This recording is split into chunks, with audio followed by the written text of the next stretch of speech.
Hello friend, कैसे हैं आप लोग। स्वागत है आपका अपने यूट्यूब चैनल वीआईपी टेक्नो में। साथियों, आज हम लोग बात करेंगे यूपी ट्रिपल एससी द्वारा जो अनुदेशक की भर्ती होनी है और 17 जुलाई को जिसका परीक्षा होना है उसके प्रैक्टिस सेट जो चल रहा था हम लोग को उसके बारे में। तो आज हम लोग का तीसरा प्रैक्टिस सेट है,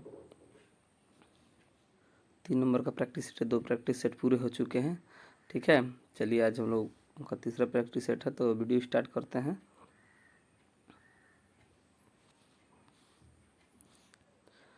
पहला क्वेश्चन जो है, पहले पाँच क्वेश्चन जो है अंग्रेजी के हैं। तो पहला क्वेश्चन है use the future perfect tense to complete the sentence. Future perfect tense का यूज करना है। जो ये टेंस दिया है डॉट डॉट डॉट पहले खाली इसमें दिस एम्ब्रॉयडरी बाई इवनिंग। ठीक है, तो आप जानते हैं फ्यूचर परफेक्ट टेंस में क्या नियम लगता है। तो फ्यूचर परफेक्ट टेंस में सब्जेक्ट के बाद से क्या लगता है, विल या सेल, और उसके साथ हैव लगता है, और उसके बाद क्रिया का थर्ड फॉर्म लगता है। ठीक है, तो विल, और ये देखिए पहला ऑप्शन है ए, आई विल फिनिश।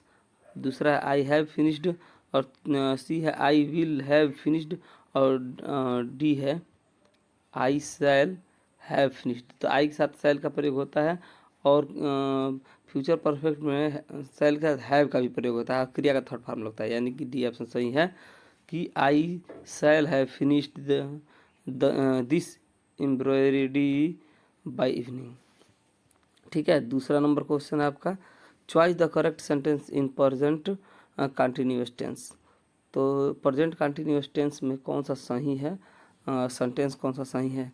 ये है my uncle will be making a speech on Tuesday. B है my uncle has been making a speech on Tuesday. और सी है my uncle is making a speech on Tuesday. और D है my uncle shall be making a speech on Tuesday. तो कह रहा है present continuous. तो आपको पता है प्रेजेंट कंटिन्यूअस में इज के साथ क्रिया में आईजी लगता है। तो जो सी ऑप्शन है माई अंकल इज मेकिंग, देखिए इज है, क्रिया में IG, making a speech Tuesday.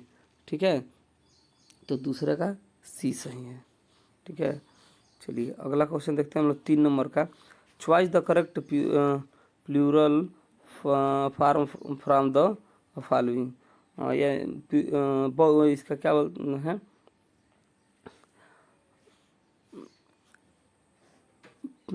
Plural ढूंढना है, कौन सा है इस 4 विकल्प में से। तो ये देखिए मीनिंग देखना है, M A N S E R V A N T S, men servants.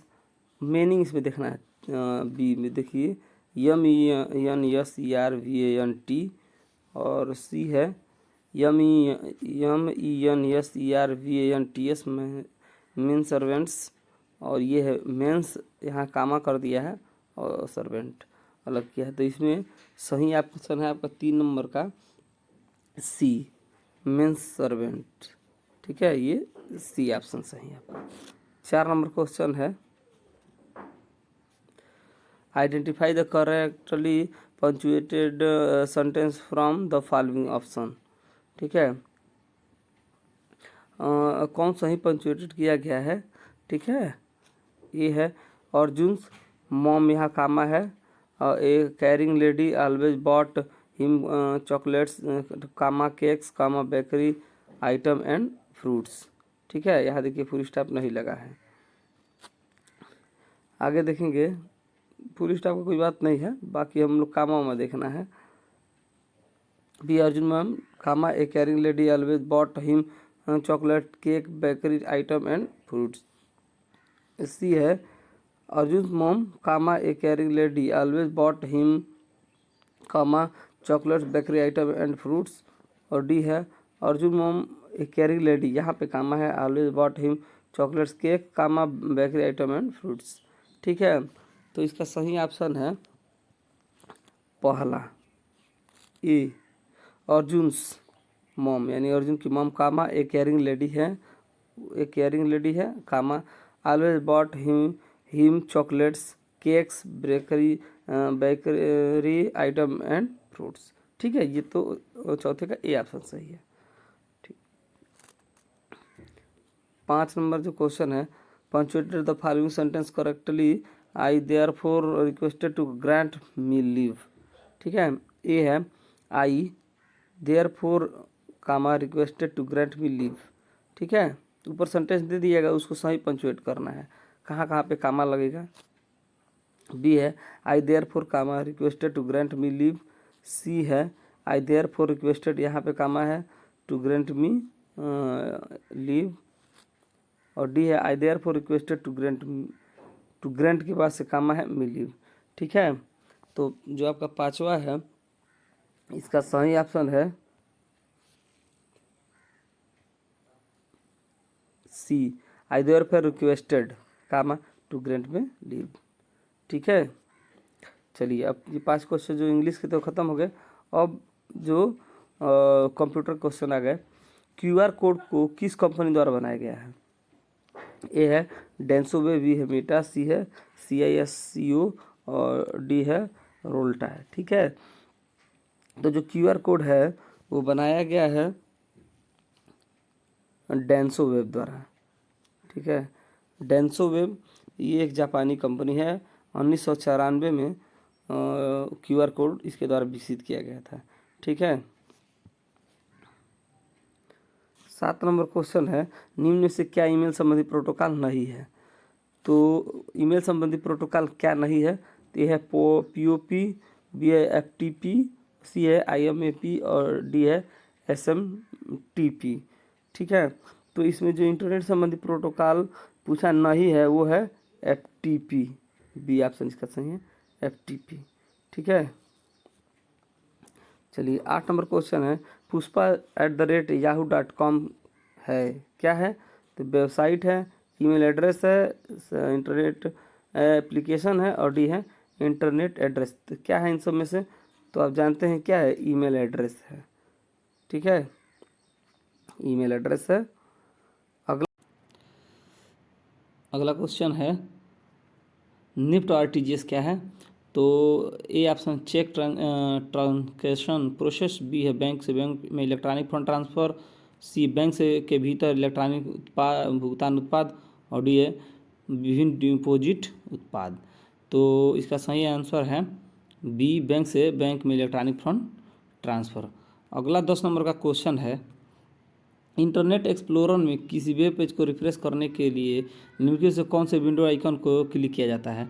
तो ये 4 आइकन ABCD दिया गया है, तो इसमें बी ऑप्शन सही है। ठीक है, चलिए आगे देखते हैं। 11 नंबर है, निम्नलिखित में से कौन सा विकल्प इंटरनेट एक्सप्लोरर ब्राउजर में वेब पेज का नाम प्रदर्शित करता है? तो ये एड्रेस बार, बी है मेनू बार, सी स्टेटस बार और डी है टाइटल बार। ठीक है, तो इसका सही ऑप्शन है डी, टाइटल बार। ठीक है, इंटरनेट एक्सप्लोरर में ब्राउजर में वेब पेज का नाम टाइटल बार प्रदर्शित करता है। ठीक है, अगला क्वेश्चन है 12 नंबर का, एक्सेल में सेल की पहचान में से कौन करता है? तो ए है फार्मूला, बी है नेम बॉक्स, सी है लेबल और डी है एड्रेस।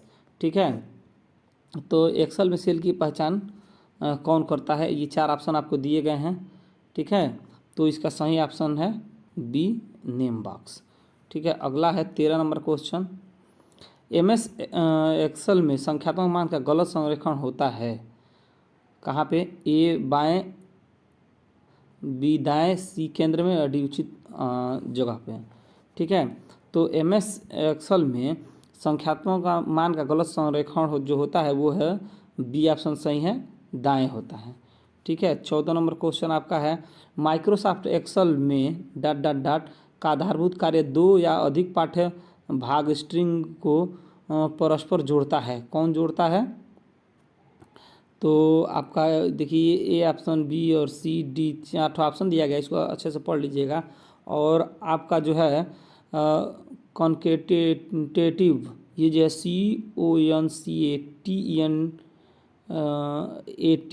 ये जो ऑप्शन है यही जो है माइक्रोसॉफ्ट एक्सेल में आधारभूत कार्य को 2 या अधिक पाठ्य भाग को स्ट्रिंग को परस्पर जोड़ता है। ठीक है, चलिए 15 नंबर क्वेश्चन है आपका, MS वर्ड में निम्नलिखित में से कौन सी की यानी कि कौन सी कुंजी कॉम्बिनेशन या समुच्चय को दबाकर और पेज ब्रेक इंसर्ट किया जाता है।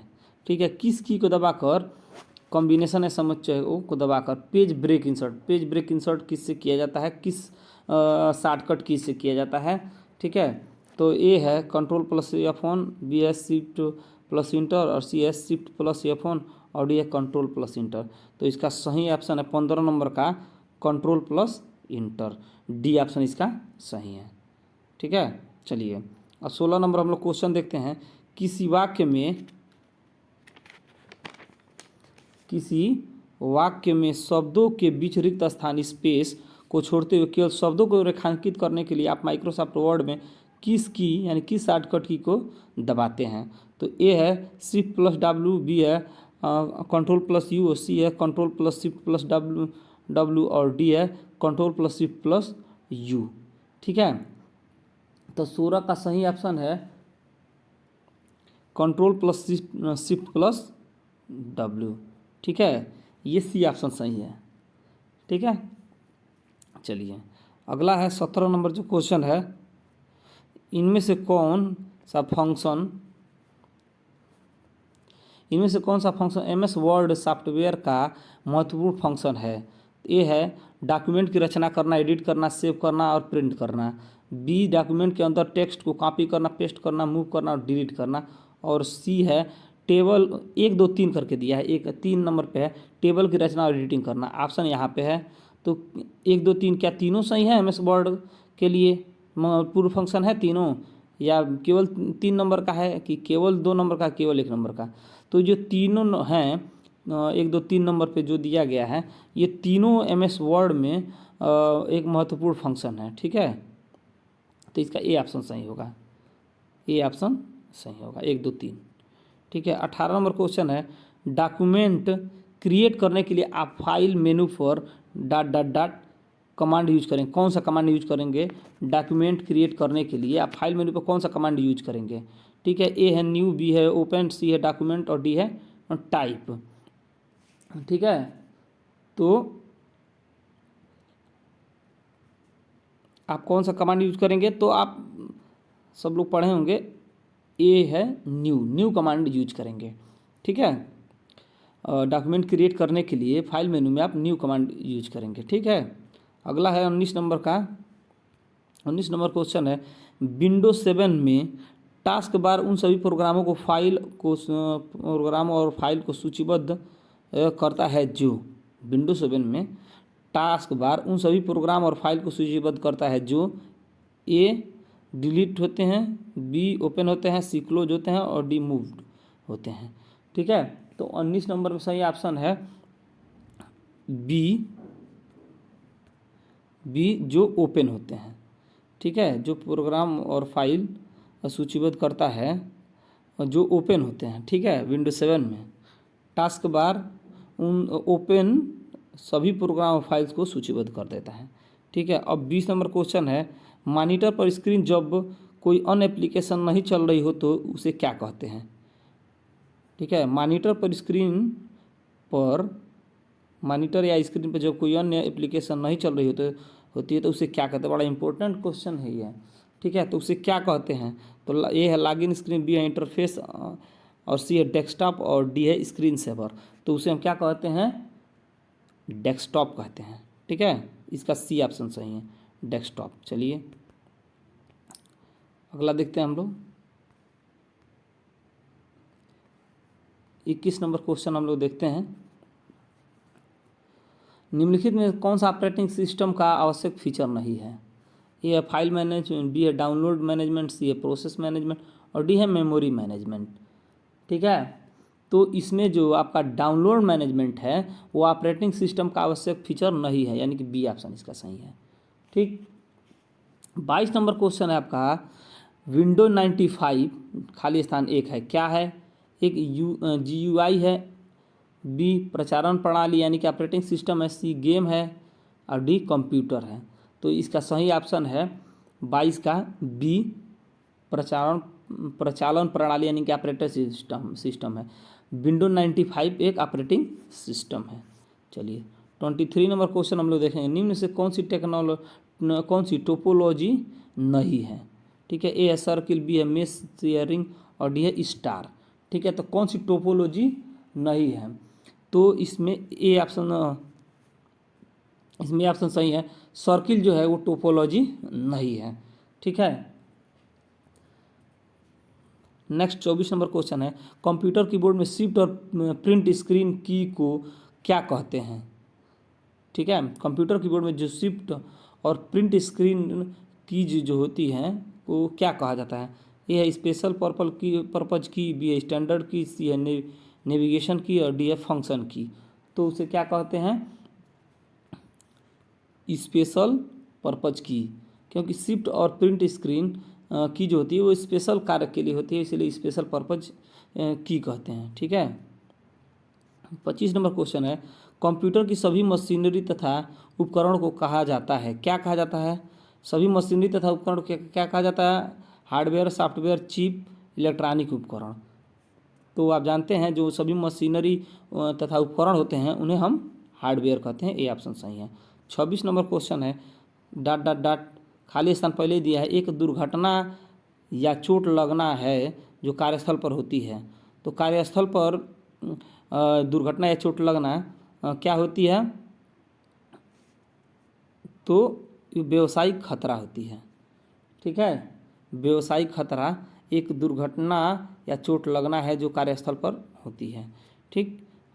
27 नंबर क्वेश्चन है आपका, व्यावसायिक खतरा खाली स्थान छोड़ा है यहाँ पे, चोट या दुर्घटना कार्यालय में हो सकती है। कहाँ कार्यालय में हो सकती है?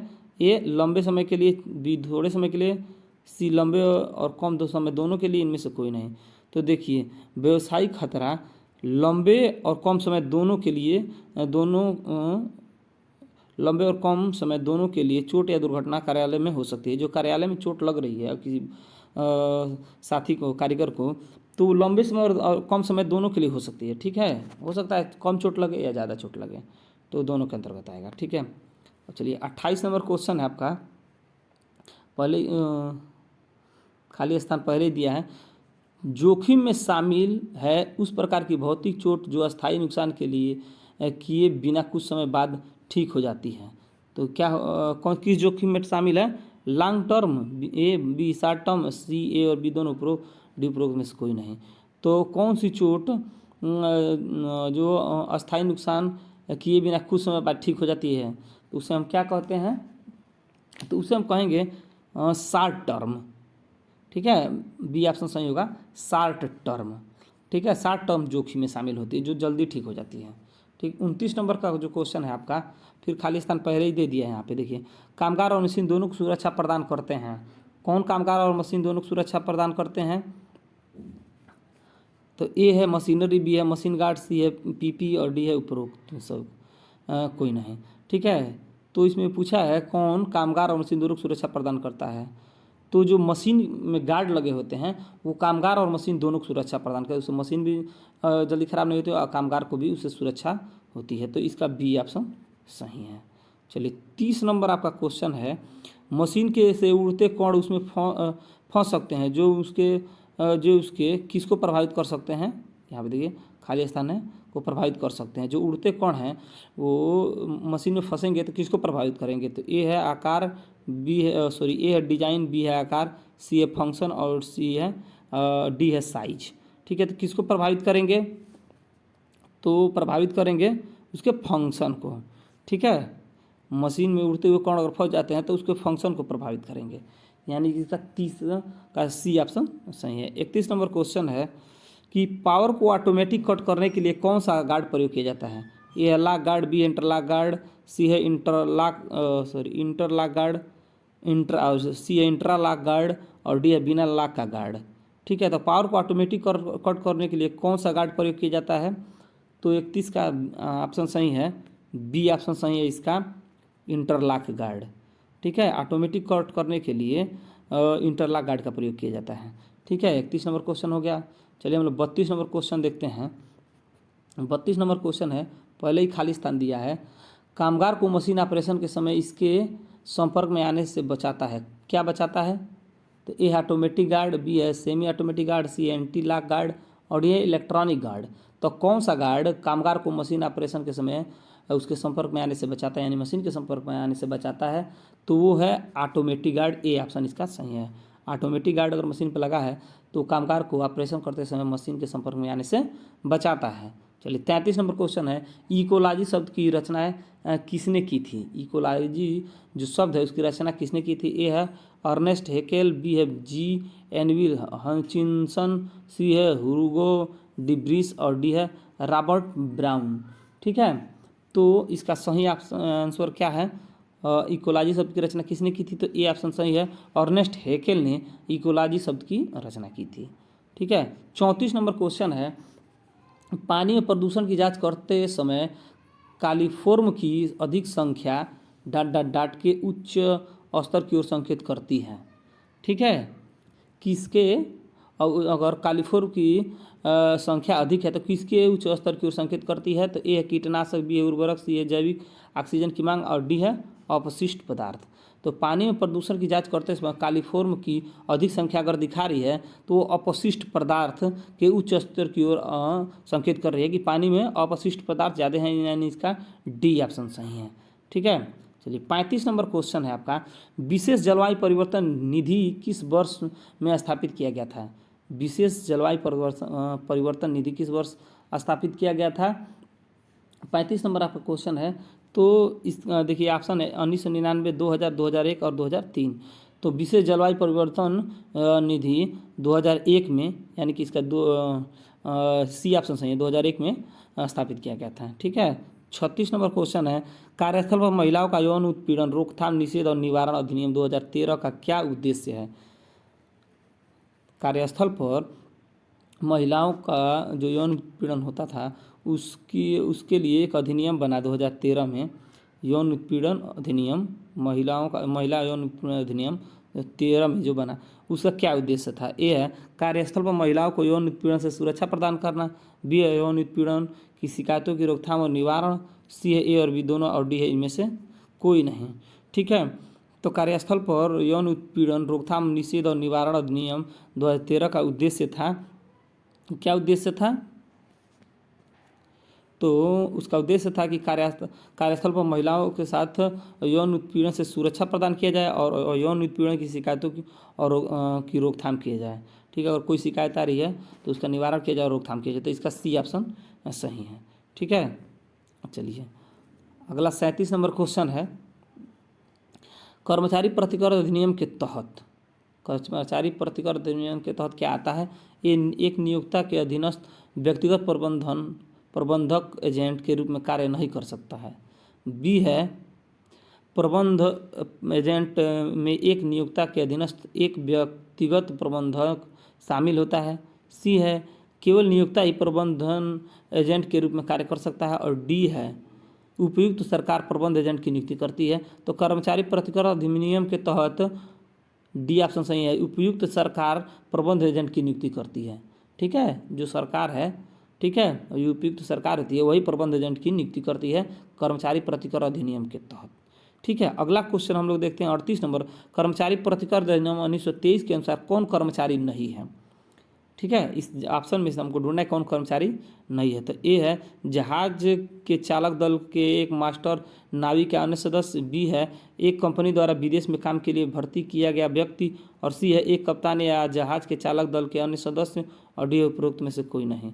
ठीक है, तो जितने भी यहाँ पे ए बी सी में बताया गया है वो सभी लोग क्या हैं? कर्मचारी हैं। इसमें पूछा कर्मचारी नहीं है, यही चीज़ ध्यान देना है। तो इसका सही ऑप्शन हो जाएगा 38 का ऑप्शन सही होगा और डी। ठीक है, डी ऑप्शन इसका सही होगा, उपरोक्त में से कोई नहीं। अगला क्वेश्चन है 39 नंबर का कि कर्मकार प्रतिकर अधिनियम 1923 के अंतर्गत प्रतिकर की राशि क्या होगी यदि कर्मकार की क्षति के परिणाम से मृत्यु हो जाती है? ठीक है, अगर कर्मकार जो कार्य करने वाला आदमी है, मजदूर है, उसकी क्षति के परिणाम स्वरूप मृत्यु हो जाती है तो वो प्रतिकर की राशि क्या होगी? तो ए है मृत कर्मचारी के मासिक मजदूरी के गुणक से गुणा करके प्राप्त रकम से 50% के बराबर। ठीक है, तो यही ऑप्शन सही है, आगे पढ़ने की ज़्यादा जरूरत नहीं है। ठीक है, यदि कर्मकार की क्षति के परिणाम से मृत्यु हो जाती है तो मृत कर्मचारी के मासिक मजदूरी के गुणक से गुणा करके प्राप्त रकम से 50% के बराबर रकम, ठीक है, दी जाती है। ठीक, 39 नंबर क्वेश्चन। चलिए अब हम 40 नंबर क्वेश्चन देखते हैं।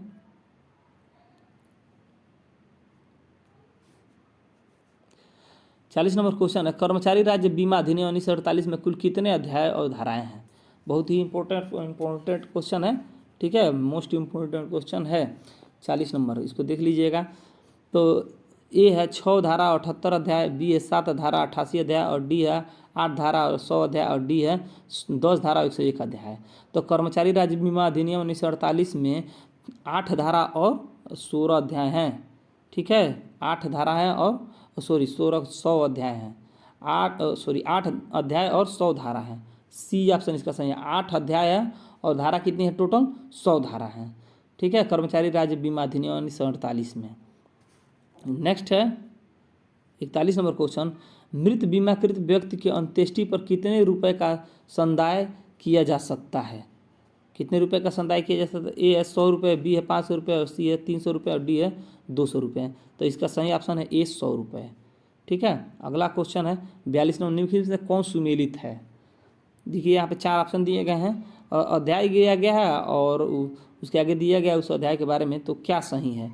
ए है अध्याय 5 प्रसुविधाएँ, बी है अध्याय 5A शास्तियाँ, और सी अध्याय 6 अन्य हिताधिकारियों के लिए स्कीम, और डी है अध्याय 7 विवादों और दावों का न्याय निर्णयन, ठीक है। तो 42 जो है आपका, इसमें सही जो है वो है ए अध्याय 5 सही। अध्याय 5 में प्रसुविधाएँ दर्शाई गई हैं, ठीक है। अगला है 43 में, नियोक्ता से देय धन की वसूली का तरीका कर्मचारी भविष्य निधि और विविध प्रावधान अधिनियम 1952 की किस धारा में प्रदान किया गया है? ठीक है, 43। तो ये धारा 5, बी है धारा 2, और सी है धारा 8, और डी है धारा 3। तो नियोक्ता से धन की वसूली का तरीका कर्मचारी भविष्य निधि अधिनियम प्रावधान अधिनियम 1952 की किस धारा में है? तो धारा 8 में है। ये सी ऑप्शन सही है, ठीक है, नियोक्ता से धन वसूली का तरीका, ठीक, तो धारा 8। अगला है 44 नंबर क्वेश्चन है, कर्मचारी भविष्य निधि और विविध प्रावधान अधिनियम 1952 के तहत बीमा निधि का क्या अर्थ है? जो बीमा निधि है उसका क्या अर्थ है? तो ए है यूनिट लिंक्ड बीमा योजना, बी है डिपॉजिट लिंक इंश्योरेंस फंड, और सी है कर्मचारी समूह दुर्घटना बीमा, और डी है चिकित्सा बीमा कोष, ठीक है। तो बीमा निधि का क्या अर्थ है? ये बहुत ही इम्पोर्टेंट क्वेश्चन है। तो बीमा निधि का अर्थ है B deposit linked insurance fund, ठीक है। नेक्स्ट 45 नंबर क्वेश्चन है, राज्य शिक्षुता परिषद की स्थापना किसके द्वारा की जाएगी? ये है केंद्र सरकार, बी है राज्य सरकार, सी है राज्य के श्रम मंत्री, और डी है राज्यपाल, ठीक है। तो राज्य शिक्षुता परिषद की स्थापना बी राज्य सरकार द्वारा की जाएगी। अगला क्वेश्चन है 46 नंबर क्वेश्चन है कि किसी व्यक्ति को शिक्षु के रूप में रखे जाने के लिए योग्यता है, शिक्षु के रूप में रखना है किसी व्यक्ति को, तो क्या योग्यता होनी चाहिए? तो ए है वह व्यक्ति 14 वर्ष से कम आयु का न हो, बी है जोखिम भरे उद्योगों होने पर 18 से कम आयु का न हो, सी है शारीरिक रूप से स्वस्थ हो, और डी उपरोक्त सभी योग्यता रखता हो। तो इसका सही ऑप्शन है उपरोक्त सभी योग्यता रखता है, और डी ऑप्शन सही है। 47 नंबर क्वेश्चन है, किसी उद्योग का नियोजक किन शक्तियों के लिए प्रशिक्षु के रूप में रखने के लिए सीट रिजर्व रखेगा? किसी उद्योग का नियोजक किसी व्यक्ति के लिए प्रशिक्षु के रूप में सीट रखने के लिए सीट रिजर्व रखेगा। किस लिए सीट रिजर्व रखेगा? तो ये अनुसूचित जाति के लिए, बी अनुसूचित जनजाति के लिए, सी अन्य पिछड़ा वर्गों के लिए, डी उपरोक्त सभी के लिए। तो सभी के लिए सीटें वो क्या बोलते हैं रिजर्व रखेगा, ठीक है, सभी जातियों के लिए।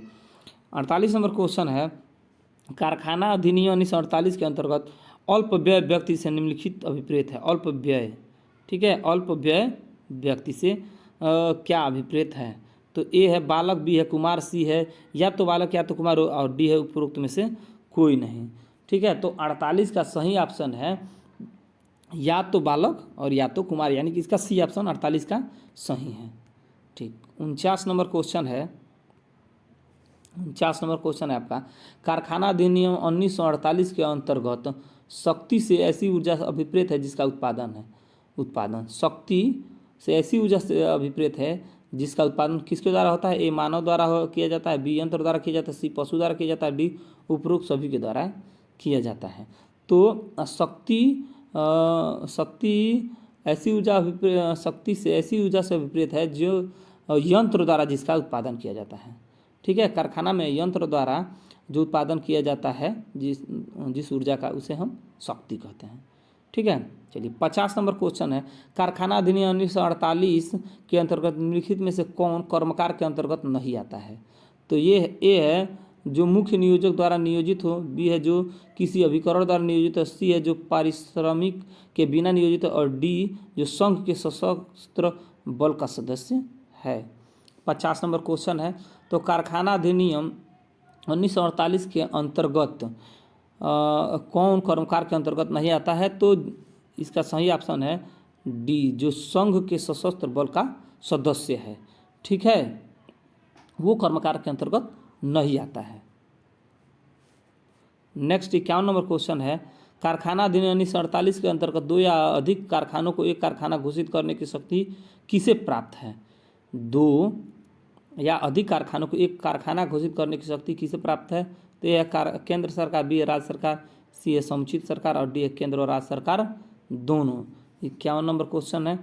ठीक है, तो कारखाना अधिनियम 1948 के अंतर्गत दो या अधिक कारखानों को एक कारखाना घोषित करने की शक्ति, बी ऑप्शन सही है, राज्य सरकार के पास है। ठीक है, चलिए 52 नंबर क्वेश्चन है, कारखाना अधिनियम 1948 के अनुसार लोक उपताप के दौरान छूट देने की अधिसूचना एक समय पर अधिकतम कितने समय के लिए हो सकेगी? ठीक है, एक है ए है 2 माह, बी है 6 माह, सी है 3 माह, और डी है 1 माह। तो 52 नंबर क्वेश्चन का सही आंसर है 3 माह।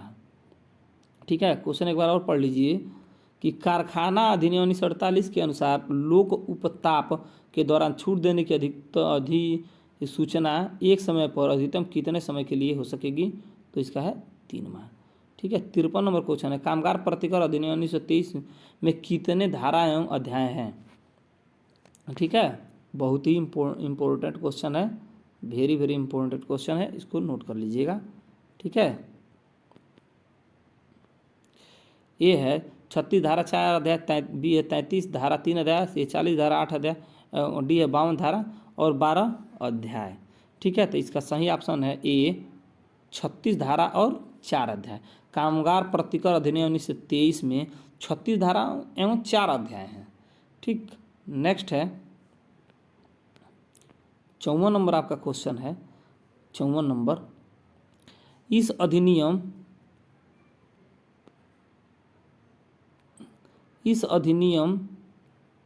के तहत नियोक्ता किसी भी चोट के संबंध में मुआवजे का भुगतान करने के लिए उत्तरदायी नहीं होगा, जिसके परिणाम स्वरूप कामगार की कुल या आंशिक अक्षमता कितनों दिनों से अधिक की अवधि के लिए नहीं होती है। ठीक है, यानी कि किसी चोट लगता है और वो कितने दिन के अंदर ठीक हो जाता है तो उसको मुआवजा नहीं दिया जाएगा। ठीक है, तो यही क्वेश्चन है। तो ए है 7 दिन, बी है 3 दिन, सी है 5 दिन और डी है 2 दिन। तो सही ऑप्शन है 3 दिन। ठीक है, 55 नंबर क्वेश्चन है, कर्मचारी प्रतिकर अधिनियम 1923 के किस धारा में प्रतिकर परिभाषित है? ठीक है, 55 नंबर क्वेश्चन है। तो इसका ये ऑप्शन है 2 ग, बी है 2 घ, सी है 2 ड और डी है धारा 2 झ। तो इसका सही ऑप्शन है ए है 2 घ। कर्मचारी प्रतिकर अधिनियम 1923 के धारा 2 ग में प्रतिकर परिभाषित किया गया है। ठीक है, 56 नंबर क्वेश्चन है, स्कैटर डायग्राम ...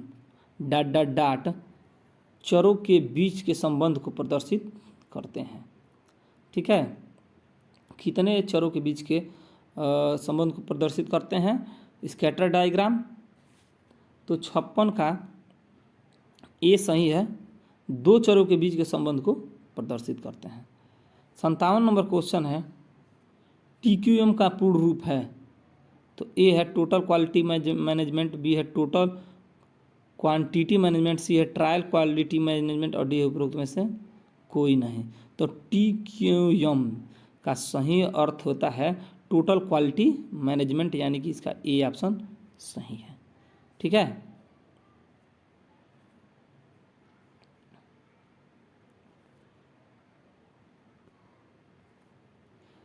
चलिए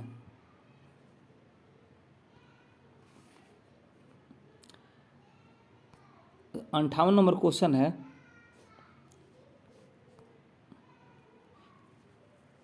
जापानी गुणवत्ता नियंत्रण प्रणाली ने विगत 30 वर्षों में अभूतपूर्व विकास किया है, निम्नलिखित में से कौन सा इसका एक कारण नहीं है। ठीक है, ए है गुणवत्ता नियंत्रण सर्किल का प्रयोग, बी है गुणवत्ता नियंत्रण में अल्प एवं सतत सुधार, सी है क्वालिटी कंट्रोल चार्ट का प्रयोग और डी है गुणवत्ता नियंत्रण प्रयासों के उत्पादन आउटपुट पर केंद्रित करना। ठीक है, तो इसका सही ऑप्शन है गुणवत्ता नियंत्रण प्रयासों के उत्पादन आउटपुट पर केंद्रित करना। 59 नंबर क्वेश्चन है, SGA का पूर्ण रूप है, वेरी वेरी इंपॉर्टेंट क्वेश्चन है।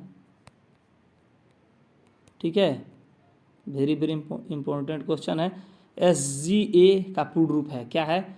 ए है स्मॉल ग्रुप एक्टिविटी, बी है शार्ट ग्रुप एक्टिविटी, सी है स्मार्ट ग्रे एक्टिविटी और डी है इनमें से कोई नहीं। तो सही ऑप्शन है स्मॉल ग्रुप एक्टिविटी। SGA का पूर्ण रूप था स्मॉल ग्रुप एक्टिविटी। ठीक है, 60 नंबर क्वेश्चन है आपका, उत्पादन कर्मचारियों एवं उनके पर्यवेक्षकों की एक स्वयंसेवक टीम जो नियमित रूप से गुणवत्ता संबंधी समस्याओं का समाधान करती है उसे कहा जाता है। तो ए है क्वालिटी सर्किल, बी है SGA और सी ए और बी दोनों और डी है TQM। ठीक है, तो 60 नंबर क्वेश्चन का सही आंसर है सी क्वालिटी सर्किल और SGA। ठीक है, दोनों। ठीक है, दोनों, यानी कि सी ऑप्शन सही है, ए और बी दोनों। 61 नंबर क्वेश्चन है आपका, 61 नंबर आपका क्वेश्चन है, उत्तर प्रदेश के महत्वपूर्ण शिल्पों में से एक है जो शिफॉन, मलमल, आर्जेंडा, आर्गेंडी और रेशम जैसे आदि कपड़ों पर नाजुक पारंपरिक हाथ की कढ़ाई पर जोर देता है। तो उत्तर प्रदेश का महत्वपूर्ण शिल्प क्या है? ए है क्रोशे, बी है चिकनकारी, सी है बुनाई, डी है निडल लेस। तो इसका सही ऑप्शन है चिकनकारी। जो चिकनकारी है उत्तर प्रदेश के महत्वपूर्ण शिल्पों में से एक है जो शिफॉन, मलमल, आर्गेंडी और रेशम जैसे कपड़ों पर नाजुक पारंपरिक हाथ की कढ़ाई पर जोर देता है। ठीक है, 62 नंबर क्वेश्चन है, मेखला चादर किस राज्य का पारंपरिक परिधान है? तो ए है त्रिपुरा, बी है असम, सी है पश्चिम बंगाल और डी है उड़ीसा। तो इसका सही ऑप्शन है असम। मेखला चादर असम राज्य का पारंपरिक परिधान है। ठीक है, चलिए सी 63 नंबर आपका क्वेश्चन है, किस गवर्नर जनरल के समय में सिंध का विलय ब्रिटिश राज में किया गया? ए है लॉर्ड डलहौजी, बी है लॉर्ड चैम्सफोर्ड, सी है लॉर्ड एलनबरो और डी है लॉर्ड हैंगस्टिन। ठीक है, तो 63 का सही ऑप्शन है लॉर्ड एलनबरो।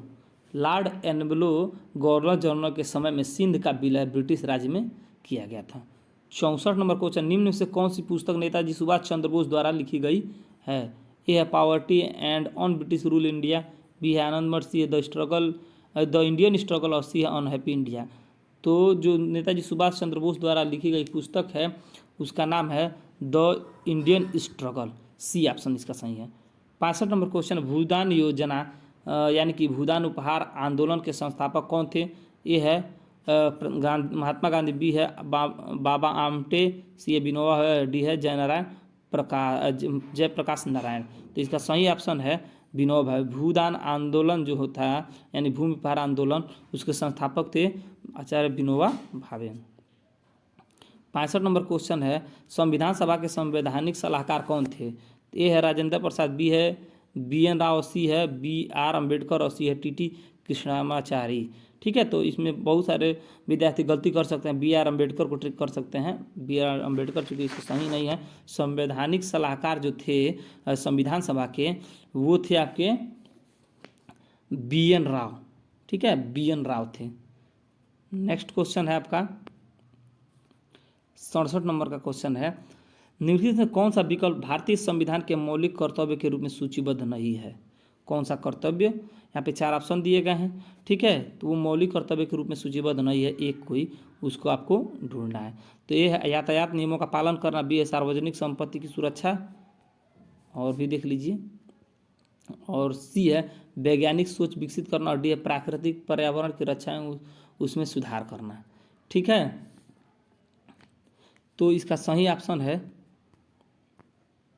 यातायात नियमों का पालन करना, ये मौलिक कर्तव्य के रूप में सूचीबद्ध नहीं है, ठीक है। यातायात नियमों का पालन करना मौलिक कर्तव्य के रूप में सूचीबद्ध नहीं है। चलिए नेक्स्ट 68 नंबर का क्वेश्चन हम लोग देखते हैं। 68, भारतीय संविधान का अनुच्छेद 80 राज्यसभा में सदस्यों की अधिकतम संख्या को कितनी निर्धारित करता है। जो भारतीय संविधान का अनुच्छेद 80 है वो राज्यसभा में सदस्यों की अधिकतम संख्या को निर्धारित करता है। तो अनुच्छेद 80 के अनुसार राज्यसभा में अधिकतम संख्या कितनी होनी चाहिए। ए है 250, बी है 238, और सी है 240, और डी है 262। तो इसका सही ऑप्शन है ए है 250, ठीक है। 250 अधिकतम संख्या होनी चाहिए राज्यसभा में सदस्यों की, ठीक है। 69 नंबर क्वेश्चन है, भारत के राज्यों में जिला न्यायाधीशों की नियुक्ति उच्च न्यायालय इनके परामर्श से की जाती है, ठीक है। भारत के राज्यों में जिला न्यायाधीश जो राज्य हैं उनमें जिला न्यायाधीशों की नियुक्ति उच्च न्यायालय किसके परामर्श से करता है। तो यह कानून मंत्री, बी है मुख्यमंत्री, सी है राज्यपाल, और डी है वक्ता। तो इसका सही ऑप्शन है बी राज्यपाल। राज्यपाल के परामर्श से जो न्यायाधीशों जिला न्यायाधीशों की नियुक्ति उच्च न्यायालय करता है, ठीक है। 70 नंबर क्वेश्चन आपका है, अस्थायी सरकार की त्रिस्तरीय प्रणाली में कौन शामिल नहीं है। यहाँ देखिए खाली स्थान है, शामिल नहीं है।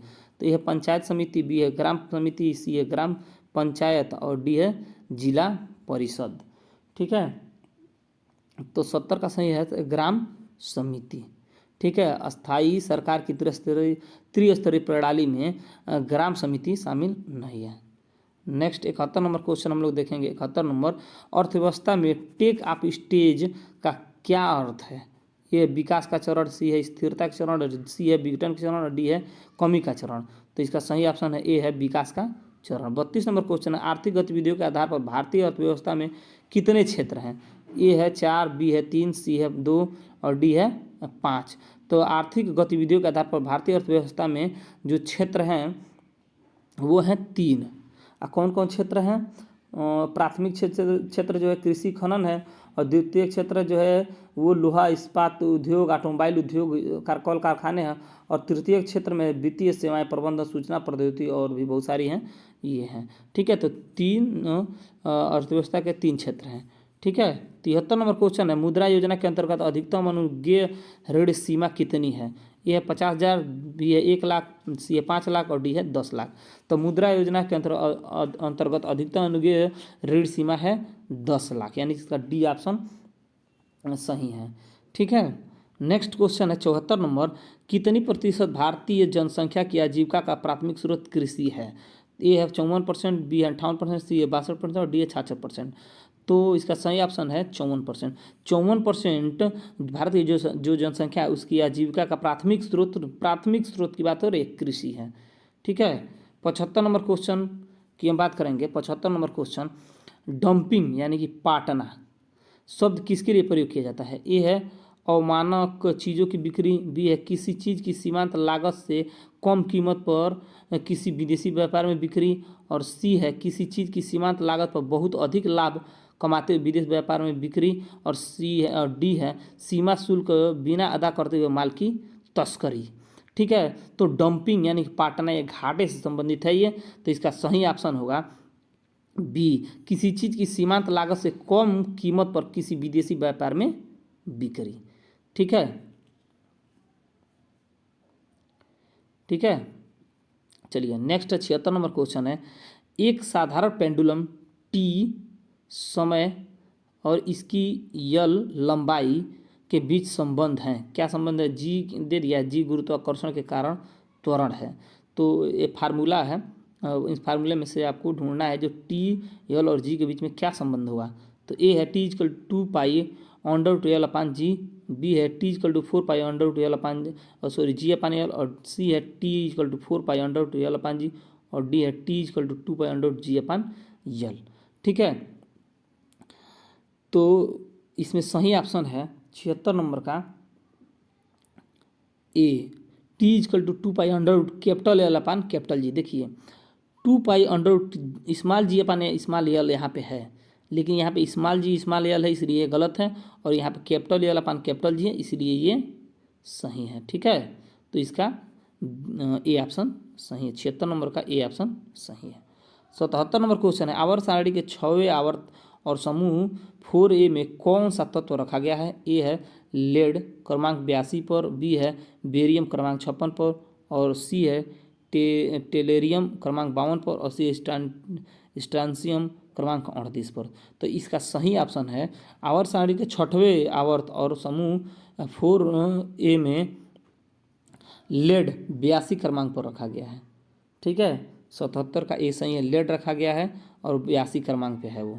ठीक है, 77 नंबर क्वेश्चन। अब हम लोग आगे बढ़ते हैं 78 नंबर क्वेश्चन पे। 78 नंबर क्वेश्चन है, मानव लिंग गुणसूत्र बच्चे का लिंग निर्धारित करते हैं ये जहाँ एक्स एक्स परिणाम है। ठीक है, तो गुणसूत्र में अगर एक्स एक्स है तो बच्चे का लिंग निर्धारण होगा तो क्या होगा? लड़का होगा, लड़की होगा, ट्रांसजेंडर होगा, या लड़का लड़की कुछ भी हो सकता है। ये 4 ऑप्शन है। तो इसके मानव लिंग गुणसूत्र बच्चे का लिंग निर्धारित करते हैं, सभी लोग जानते हैं। अगर यक्स एक्स है तो वहाँ पे क्या होगा? लड़की होगी। ठीक है, अगर यक्स वाई होता तो लड़का होता। तो इसका बी ऑप्शन सही है।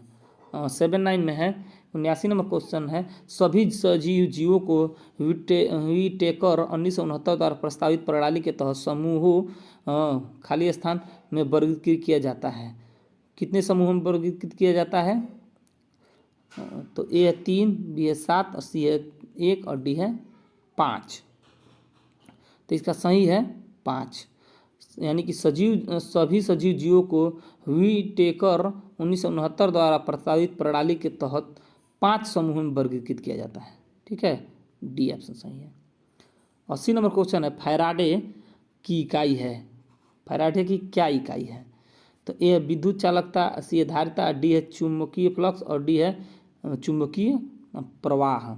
80 नंबर क्वेश्चन है, तो फैराडे किसकी इकाई है? यही तो पूछा है, फैराडे किसकी इकाई है? तो बी ऑप्शन सही है, धारिता की इकाई है। ठीक है, फैराडे जो है ये धारिता की इकाई है, और ये एक अंग्रेजी भौतिक शास्त्री थे माइकल फैराडे, उन्हीं के नाम पर पड़ा है। ठीक है, और आपकी जानकारी के लिए बता दें कि 1 फैराडे बराबर 10⁻6 माइक्रो फैराडे होता है। ठीक है, और 10⁻6 माइक्रो फैराडे और 10⁻9 नैनो फैराडे चुंबकीय फ्लक्स नैनो फैराडे होता है, और चुंबकीय फ्लक्स का इकाई मात्रक वेबर होता है। ठीक है, चलिए 80 नंबर हो गया। 81 नंबर चुंबकीय फ्लक्स इसका वेबर होता है इकाई मात्रक। चलिए अब ये क्वेश्चन आप लोग मैथ वाला देख लीजिएगा। ये क्वेश्चन दिया है 5/1/2 - 3/1/4, ये बड़े कोष्टक में यहाँ पर कर दिया है, प्लस 6 - 4/2 कोष्टक बड़ा कोष्टक बंद का मान क्या होगा? सॉल्व कर लीजिएगा। इसका आंसर आएगा ए -7/4। 82 नंबर क्वेश्चन है, यदि यस टी का 160 है तो टी यस का कितना % होगा? ये भी सिंपल क्वेश्चन है। ठीक है, और इसका आएगा सी का 65.65 आएगा। नहीं, इसका ये बी होगा सही, 62.50 यानी 62.5% आएगा। ठीक है, 83 लगा लीजिएगा, सिंपल है क्वेश्चन। अब क्या कीजिएगा, आप टी को 100 मान लीजिएगा तो यस का मान आ जाएगा 160, यानी कि यस इजकल टू 100 इंटू 1/60/100, तो इजकल टू 160 आ जाएगा यस का मान। ठीक है, तो इस यस का प्रतिशत हो जाएगा, यस का 100/160 इंटू 100, तो यानी कि जब उसको सॉल्व करेंगे तो आ जाएगा 62.5। ये वाला ऑप्शन सही है। 83 नंबर क्वेश्चन, एक कक्षा में कुल 70 छात्र हैं, 26 लड़कियों का औसत 28 किग्रा है तथा बचे हुए विद्यार्थियों का औसत 35 किग्रा है। सभी 70 विद्यार्थियों का औसत वजन किग्रा में क्या होगा? तो करना क्या है, 70 छात्र हैं तो 26 लड़कियां हैं, तो लड़कियों का औसत वजन 28 है, तो 26 से 28 में गुणा कर लीजिएगा। ठीक है, और जब 26 छात्र लड़कियां निकल जा रही हैं तो लड़के कितने बच रहे हैं? तो लड़के आपके बचेंगे 44, तो 44 का तो 44 जो विद्यार्थी बचे उसका 35 औसत वजन है, तो 35 का 44 का 35 में गुणा कर लीजिएगा, दोनों को जोड़ के और किसे और 70 से भाग दे दीजिएगा, तो आपका औसत वजन आ जाएगा कितना, तो 32.4 आ जाएगा। ठीक है, ए ऑप्शन सही है, 32.4 आएगा, जैसे बताएं सॉल्व कर लीजिएगा। 84 7,569 का वर्गमूल कितना होगा, ये भी सिंपल है, वर्गमूल पूछा है तो वर्गमूल आप लोग निकाल सकते हैं, तो इसका वर्गमूल 87 होगा, निकाल लीजिएगा। ठीक है, बी ऑप्शन सही है। 85 नंबर क्वेश्चन है आपका कि 8/6, 6/4, 5/3, 9/5 है, दी गई में सबसे बड़ी भिन्न पूछा है। तो सबसे बड़ी भिन्न आप लोग इसमें देख लीजिएगा, लगा भी सकते हैं, भाग दे के चेक कर लीजिएगा या ऐसे भी। तो इसमें सबसे बड़ी भिन्न है, यहाँ से भी समझ सकते हैं, 9/5 जो है सबसे बड़ी भिन्न है, सी ऑप्शन इसका सही है। ठीक है, 86 नंबर क्वेश्चन है, निम्नलिखित में से उस विकल्प का चयन करें जो एक आँख न भाना मुहावरे का अर्थ व्यक्त करता है। अब हिंदी स्टार्ट हो गया। एक आँख न भाना मुहावरा, एक आँख न भाना। ठीक है, तो ए है जरा भी अच्छा न लगना, बी है एक आँख से देखना, सी है बहुत अच्छा लगना, और डी है कहना होना। तो इसका सही ऑप्शन है जरा भी अच्छा न लगना, यानी कि एक आँख न भाना मुहावरे का सही अर्थ है जरा भी अच्छा न लगना। 87 नंबर क्वेश्चन, दिए गए शब्द का विलोम चुने। तो विस्तृत, तो विस्तृत का विलोम संक्षिप्त, ए है संक्षिप्त, बी है दीर्घ, और सी है अवर, और डी है अधम। तो विस्तृत का जो विलोम होगा वो संक्षिप्त होगा। विस्तृत में विस्तार, संक्षिप्त में वो संकुचित। ठीक है, संक्षिप्त। चलिए 88 नंबर क्वेश्चन है,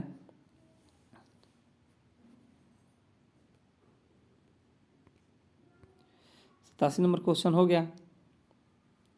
चलिए 88 नंबर क्वेश्चन है, दिए गए शब्द के पर्यायवाची शब्द का चयन करें। बिजली, बिजली का पर्यायवाची क्या है, ए वात, बी दामिनी, सी है रिपु, डी है व्याघ्र, व्याघ्र। तो आप लोग एक कविता पढ़े होंगे, दामनी यह गई मेघ बजे, दादुर का कंठ खुला मेघ बजे। तो दामनी यह गई दमक, यानी कि बिजली चमकने से कहता है। ठीक है, तो बिजली का है दामिनी, 88 का बी सही है। ठीक है, 89 नंबर क्वेश्चन है, दिए गए वाक्यांश के लिए एक शब्द दीजिए। साथ चलने वाला, तो साथ ए है सहगामी, बी है सहयोगी, सहयोग, सी है सहयोगी, और डी है प्रतियोगी, प्रतिगामी। तो इसका सही आंसर है 89 का, साथ चलने वाले को हम एक शब्द में कह सकते हैं सहगामी, यानी कि आपका ए ऑप्शन सही है, सहगामी। 90 नंबर क्वेश्चन, सही वर्तने वाले शब्द का चयन करें। विक्रेता, विक्रेता, देखिए सब विक्रेता विक्रेता ही लिखा है, लेकिन वर्तनी की दृष्टि से कौन सा सही है, तो बी सही है, विक्रेता। ठीक है, ऐसे ही विक्रेता लिखा जाता है। 91 नंबर क्वेश्चन हम लोग देखेंगे, तो द आइडिया ऑफ जस्टिस किसके द्वारा लिखी गई है। द आइडिया ऑफ जस्टिस जो पुस्तक है वो किसके द्वारा लिखी गई है, यही पूछा है। ठीक है, तो ये है रविंद्र सिंह, बी है ममता बनर्जी, सी अमर्त्य सेन, और डी है अभिनव बिंद्रा। तो द आइडिया ऑफ जस्टिस जो है वो जो भारतीय अर्थशास्त्री थे अमर्त्य सेन, भारतीय अर्थशास्त्री अमर्त्य सेन द्वारा लिखी गई है। ठीक है, अब आपका 91 नंबर है, 91 नंबर तो हो गया कि the idea of justice Amartya Sen द्वारा लिखी गई पुस्तक है। 92 नंबर है, पुलित्जर पुरस्कार किस क्षेत्र में दिया जाता है। तो ए है पत्रकारिता, बी है क्रीड़ा, सी है औषधि, और डी है संगीत। तो ये पुलित्जर जो पुरस्कार है वो पत्रकारिता के क्षेत्र में दी जाती है। 93 नंबर क्वेश्चन है, खाली स्थान में संयुक्त राष्ट्र अधिकार पत्र यूएन चार्टर के समर्थन के बाद भारत संयुक्त राष्ट्र में शामिल हुआ, कब शामिल हुआ। ठीक है, भारत संयुक्त राष्ट्र संघ में कब शामिल हुआ, तो अक्टूबर 1945 में संयुक्त राष्ट्र संघ अधिकार पत्र यूएन चार्टर के अनुसमर्थन के बाद भारत संयुक्त राष्ट्र संघ में शामिल हुआ अक्टूबर 1945 में। ठीक है, 94 नंबर क्वेश्चन, भारतीय तारा भौतिकी संस्थान का मुख्यालय कहाँ स्थित है। तो ए शिलोंग, बी है इंदौर, और डी है सी है नैनीताल, और डी है बेंगलोर। तो भारतीय तारा भौतिकी संस्थान जो है वो उसका मुख्यालय बेंगलोर में स्थित है। ठीक है, 95 नंबर क्वेश्चन है, पेरिस की राजधानी है, पेरिस खालिस्तान की राजधानी है, पेरिस कहाँ की राजधानी है, यही पूछा है। तो ए है फ्रांस, बी है नॉर्वे, डी है सी है कनाडा और डी है ग्रीक। तो फ्रांस की राजधानी है पेरिस। ठीक है, फ्रांस की राजधानी पेरिस है।